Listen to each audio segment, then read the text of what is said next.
Yeah, I want to talk about the Pistons a little bit, and I guess the race for the first overall seeding. So currently, I guess yesterday, Detroit, Houston, and Orlando were all tied for the worst record in the NBA at 20-55. Since then, Houston and Orlando have both lost. One of them lost in overtime, right? Yeah. Orlando, I think, lost in overtime. Orlando? Yeah.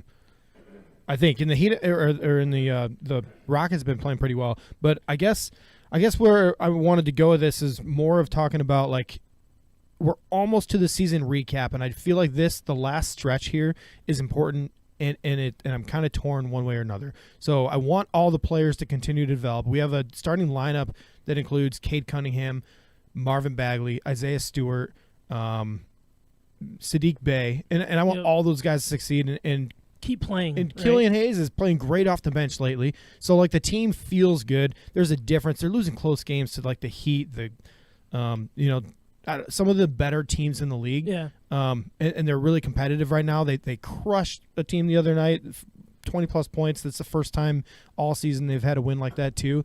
But they continue to lose on a regular basis. So I like that. It's the same situation as last year where they were competing night in, night out, but they were getting the losses. Yeah, and they're keeping it close with Brooklyn right now. Yeah, and they were beating them. Yeah, they had a lead at half. Yeah. And just must have. I think Durant woke up. Well, Killian Hayes wasn't on the court. Oh, that's why. Yeah, Killian Hayes is the problem. Like, I mean, when he's off the court, that's when the team struggles, right? I think Kyrie was getting used to that home court feel again. Yeah, exactly. But how about Sadiq Bey setting a franchise record for most threes in a season? I Yes, didn't think he was huge. Making that many buckets this year. Yeah, so he's going to be over 200 here pretty soon. No problem. I don't know. That's awesome. Pretty cool. And he took the record from Allen Houston, of all players. Yeah. So that just shows you. Yeah. That shows you, like, Chauncey Billups never did it, and 3 is Blake Griffin. So wow, really? Yeah. So it shows you, like, how much the game has changed too. Yeah. But no, I think we've got a lot of good pieces. It's interesting to watch. One thing that has been there's a lot of different topics all in one. Sorry, but Jeremy Grant is out for the season. Yep.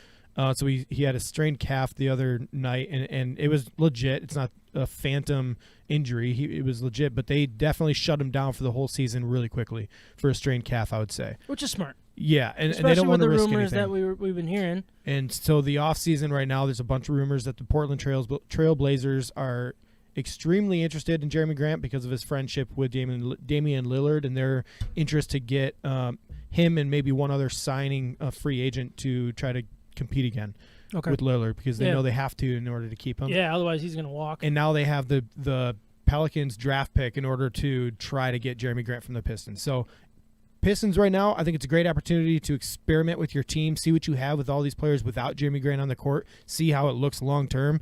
Maybe you're one draft pick away. Maybe you're a signing and a draft pick plus maybe a mid-round first or mid-first round draft pick as well. So there's a lot of options on the table right now, and I think it's a good opportunity for the coaching staff and for the GM to see what's going on and give their stamp on this team. And there's still a really good chance that they could win the lottery and get the first choice. Very much. That would be incredible to get it back-to-back. Like, I'm not going to expect it because the odds don't ever do that, but you're going to get a talented player that fits with what they want to do, and that's what's most important here is they're sitting in a really good spot, not only for that pick, but if they can get something out of Grant and continue to just add more pieces, it's going to be awesome. And if they're the worst team, it's not only important because they have good odds to get first overall pick, because the number 1, 2, and 3 worst teams all have the same odds for the number 1 overall pick. And the number 4. So it's like number fall 1, in the 2, top and 4. 3. Yeah. Yep. Yeah, so it's just the top 3. It's 1, 2, 3, and then the 4 is just right below that. Oh, sorry. Yep. But the key is the lowest that the